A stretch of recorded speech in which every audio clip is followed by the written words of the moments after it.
Mga alkalde naman sa probinsya sa Negros Occidental ginaduso nga ipaidalom sa General Community Quarantine ang probinsya kasunod sang nagasakang kasos ng COVID-19. Yaning balita nga atong gintutukan. Sa padayon niya pagsakas ng COVID-19 cases sa Negros Occidental, ginaayo karon sa mga alkalde sa IATF nga ipaidalom sa General Community Quarantine ang probinsya sa sunod sang duha ka semana. Sa ginpagwa nga data sang DOH 6 kahapon, 44 new cases ang na-record sa Negros Occidental, 99 ang local cases. We ensure our borders nga tanan nga kasulod is negative. We make sure that we catch all of the positive individuals in the province.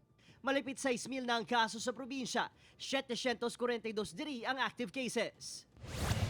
Sa pinakaulihing data sa PIMT, nagdangat na sa 203 ang active cases sa San Carlos City. 55 nagikan sa Barangay Guadalupe, kung sa diin 16 choir members sang parokyang nagpositibo sa virus. Ginpaidalom na sa lockdown ang barangay, sa din 300 ka mga balay ang apektado. Magalawig ng lockdown sang 15 dias tubdob isa ka bulan, suno sa alkalde.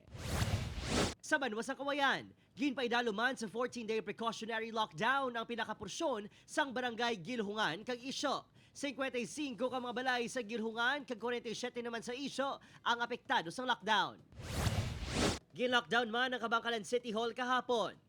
Sa executive order ni Mayor Pedro Zayco, ginmando sini ang extension sa pagdumili sa operasyon sang bulangan kag pagpatigayon sang bulang sa syudad. Ini matapos madamo sa nagpositibo ang namutikan nga nagikan sa bulangan. Kahapon, 55 na lista nga dugang nga kaso, may 95 ka active cases karon ng syudad. Nagpositibo man sa COVID-19 si Himamaylan City Mayor Raymond Tongson kag Vice Mayor Justin Gatoslao. Ang duha ang may mild symptoms. Upod kay Reynald Castillo, Adrian Priatos, 1 Western Visayas.